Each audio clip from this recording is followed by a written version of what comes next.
Christina, hey, congratulations. You're having quite a busy holidays for yourself. Thank you. Yes, December to remember. Here we go. I'm the queen of Christmas. Well, I guess we can't say that you didn't like Christmas. So, Here's the funny thing. I really don't, or I didn't. Like traditionally, not my favorite holiday. I'm a big fan of the 4th of July. Um, and yet this year I made two holiday films. It has helped. It has like I now kind of get it. I think there's something about like goodwill towards all, like kind of coming together, slowing down. I think that I was raised like with a really big religious Christmas, and I think there's just a lot of pressure and a lot of pomp and circumstance. And I think the cozy Christmas, I'm starting to get it. The like watching movies in your house on the couch, snuggled. I get it. but aren't these type of Christmas movies are like the most popular watchable movies next month? Honestly, yes. The world is nutty for them. And, I think in A Hollywood Christmas on HBO Max, that's the first movie I have coming out. That's really what the whole movie is about. It's a meta deconstruction of the very standard holiday romance. A director of the holiday romance finds that she's living in the holiday romance when the producer comes to shut her down from the network. And I think that's what I think is so very, very fun about it, is that it's a little bit of a farce, a little bit of Moliere, but it really is just trying to explain what in the wide world is going on that people can't get enough of these movies. Like we and how does this happen? And I think we figured it out. It's a formula. And Christmas magic and Santa Claus. So how did these projects landed in your lap? Both of these, Hollywood Christmas and I believe in Santa. Well, they're kind of deeply personal. My husband wrote both of them, and we worked on them with our director friend Alex during the pandemic, during the shutdown. We called it our story hut. We would meet outside once we figured out that wasn't going to like put us all in jeopardy, and as a way to kind of stay busy and entertain ourselves, we were developing these projects.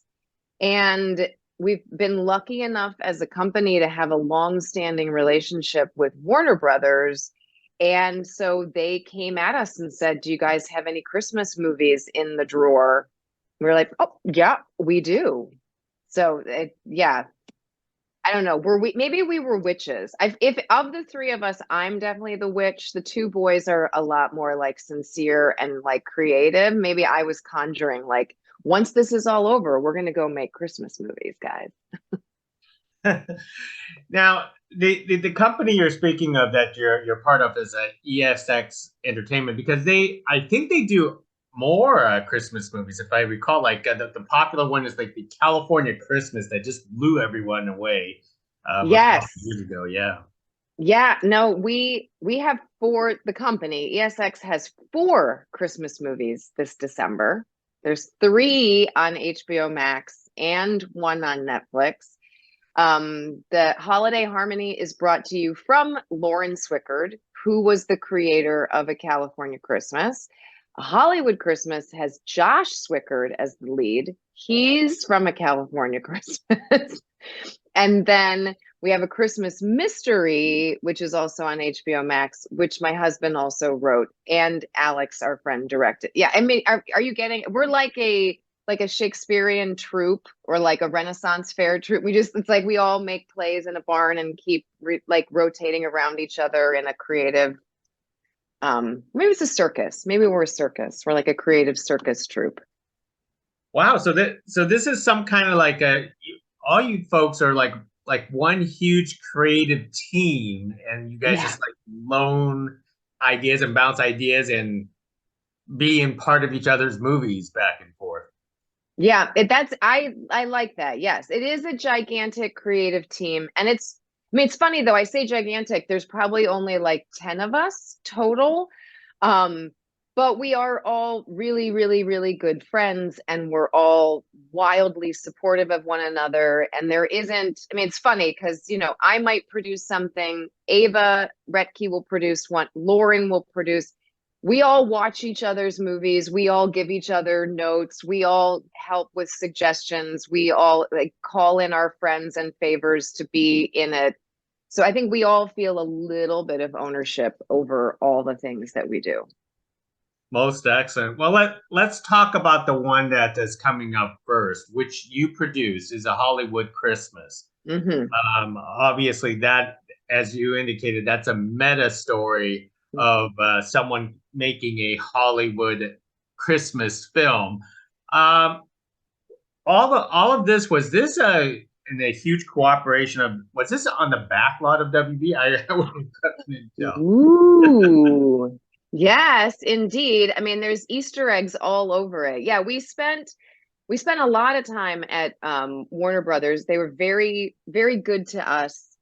We took over the backlot. I think there's a big Gilmore Girls set. I think that's like Back to the Future. It's so iconic, that gazebo and the surrounding square, like for, again, a love letter to Hollywood and to movie making. We actually go in and around giant sound stages. There's a golf cart trip through the entire back lot, and we do pass like the Friends fountain. So yeah, it's all in there. As a genuine, I mean, as a film geek and as a movie lover, we wanted to make sure that we were able to place all of those goodies for the people who, I mean, yes, you may love holiday movies, you may love movie making, and if you love both of them, like, woo, we did it. So there's going to be plenty of Warner Brother Easter eggs in this film. All over the place. Yeah. So how did you want to handle this type of meta story for your guys? Is it all on the studio lot, or is it kind of back and forth a little bit? Well, I mean, yeah, inside baseball, we shot in a soundstage for all of the interior stuff in downtown LA.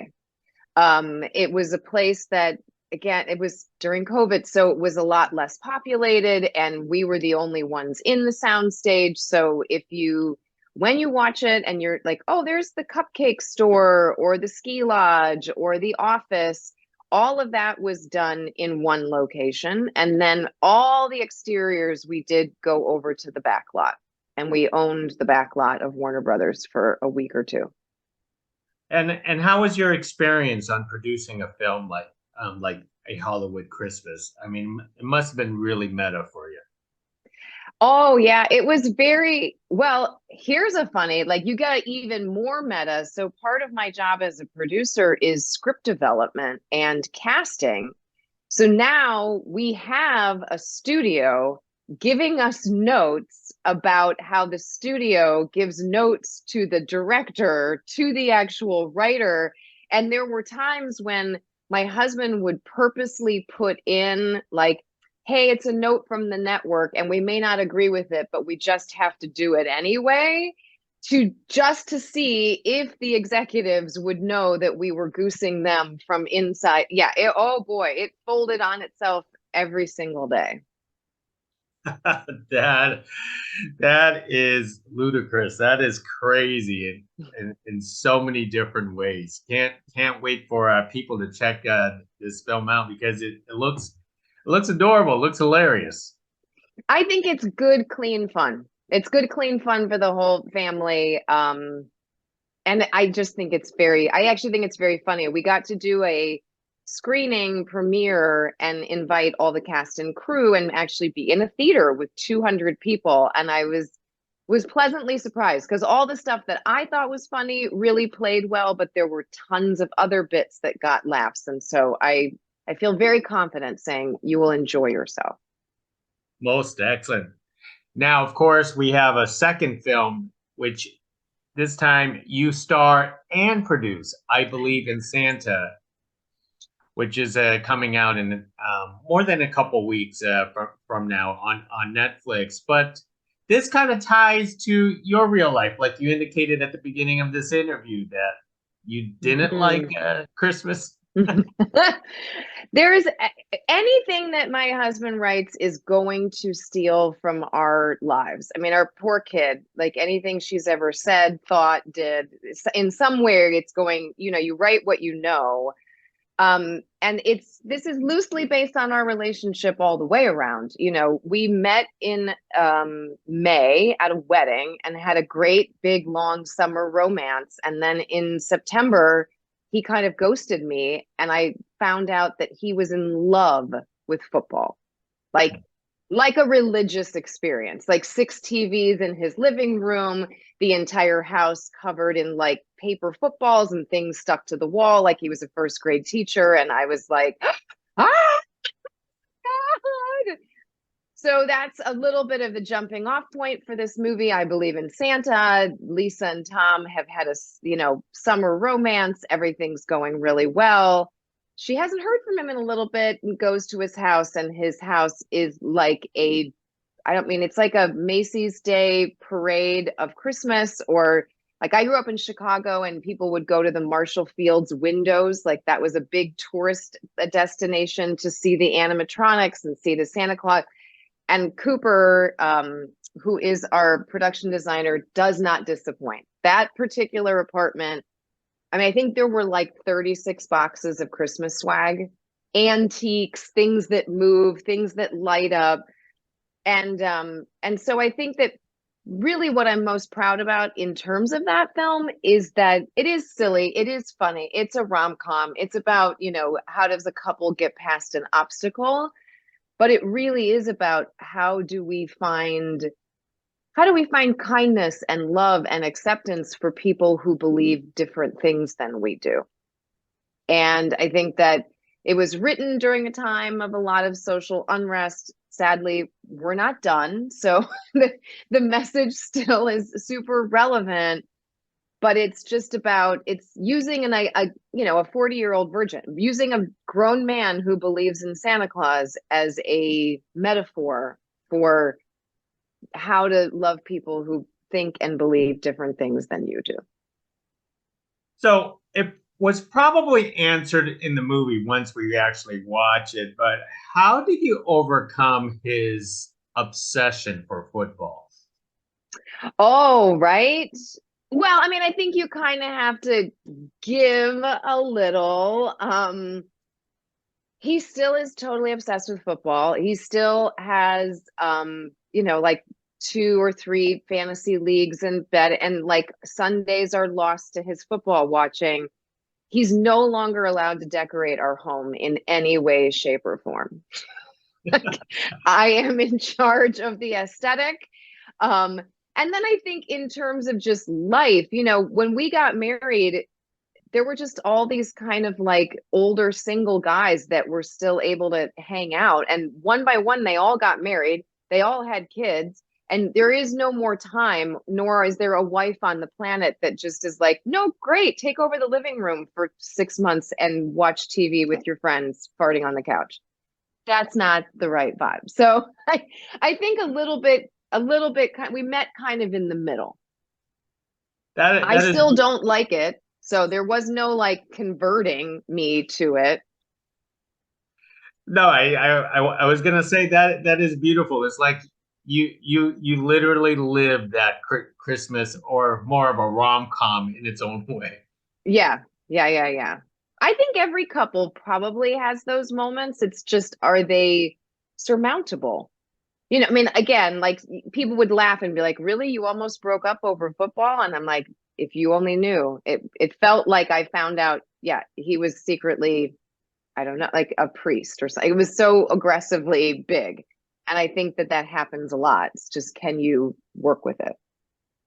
So your husband John draw all these real life ideas from his experience, your experience, and so on. Mhm. How do you assist him through that creative process, and how do you put up with it? Oh, nice. Good question.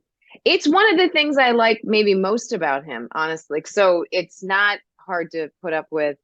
He likes to, he's a night owl and he tends to write like by himself, solo, just goes at it. And then, every couple days or like once a week, we'll sit down and because we're both actors, like we'll just read it out loud. And it has become a really fun thing to do. And especially during a pandemic, like, you miss traveling, you miss doing, but creatively, we were pretty stimulated. And he's also very, I mean, I might say that I'm nice, but I don't think I always am with my comments. So, but he's very open to them. Like, that joke sucks, write something new. Or like, I'm not really buying, why would she say that? Or why would he do that? But I find him very entertaining as well. So, I mean, I think I'm pretty tickled by what he does. And then we invite our friend Alex over, the director, and he's really picky. And then we kind of do the same thing. We call it our story hut. And then John goes back and has like, okay, I gotta change that and change that and change that. And this was an interesting one when we went to HBO Max because they were also very picky. They had a lot of comments. So, then we had to open up our story hut to more people and that and experience that whole challenge. But I Well, mean, again, I think I'm like I'm a musical theater kid at heart, and so like putting a play on in a barn, like you said, this giant creative team, and we all wear hats and support. Like it feels very cozy to me. now, how often do you star in the same film with your husband, and how do you work out that relationship? I know, like the Swickards, uh, done it a few times. No, this is our first. Hmm. Yeah. I mean, I think we had a really great time. We don't drive to set together. That's our one big rule. Like we each have our own rituals in the like prep for your day, get ready to be on set, get ready to be social. So that we do alone. And we have our own dressing rooms. So there is like whatever you're doing. He likes to nap. I mean, he's like a professional napper. I don't nap. Um, and then really it's just about trusting the process, and a massive amount of trust goes into the director. I mean, I think that's really how we were able to do it pretty seamlessly, is that Alex is just one of our very best friends. We all trust each other a lot. And really Alex was there because, the last thing you want is a rom-com about a couple falling in love feeling like the two people are this old married couple. So Alex was really our eyes and ears to make sure, like, oh, Christine, you sounded a little old and cranky there. Like, go, remember when you thought he was really cute, or like whatever that is. And you let somebody else kind of be the guide. And that kind of creates a vulnerability, and it creates a real just easy connection point. Most excellent. And let's talk of the future, because all these films came out of the pandemic, which basically boosted your creativity. But now that technically the pandemic is over, so how are you approaching your next projects after this? Um, we do have a couple in our story hut. My husband just finished writing one that is a rom-com about Valentine's Day, that is a couple who meets every year on Valentine's Day because their best friend's son is Valentine and it's his birthday party. So kind of like a same time next year. Like, well, how does that go? So we've continued to kind of be creative. I think that we all are going to need a little bit of a, long winter's nap. Kind of this December is so exciting and so high voltage that in order to come up with exactly what the next steps are, I mean, I don't imagine leaving this creative band of dingbats. I mean, we're so close. We're all so tight that, we just hope to kind of keep the ball rolling. Um, and then I'll let you know. I don't know exactly what's next. And any chance that you will be behind that writing desk someday yourself? Oh, I no. I mean, I contribute, but I'm a social cat. Like that's what I realized about writing. I did work on a couple different scripts, and I'm not crazy about like going and sitting alone for 8 hours with a blinking cursor. Like that's where the producing is a lot more my speed. It's very, very social. It's all about looking at people, connecting. Are you okay? Do you need anything? I'm here for you. Let's collaborate. So if it was going to be anything, it might be directing. But no, the writing, ew. Well said, Christina. Hey, we really appreciate you speaking to us about your two holiday films. I mean, ESX Entertainment comes out with a lot of good films. Just checked out That's More a few months ago, and Oh, thank you. Yeah. so you folks there come up with a wonderful lineup of films, and you know what? It's I want to say it's definitely a guilty pleasure. People secretly watch all your films. That's why you guys get the numbers. Well, thank you. Thank you. Yes. We had a guy, he's one of our best supporters. His name is Jeff Brown, and he's long said, "You guys punch above your weight." And I like to think that that's something that I'm very proud of, that the money goes on the screen, and it's partly this group of dingbats that we love to be together and we all come and help. And so it is a guilty pleasure because it's just going to be sweet, yummy entertainment. But, oh, I know somebody, he can write a song. And oh, I know, like, I think we try to jam in all the ooey gooiness that we can. Most excellent. We could tell the chemistry works because it translates on screen. So, Oh, Christina, thank you. Christina, thank you very much, and hopefully we get to do this again on your next part. Let's do it. Yes, thank you.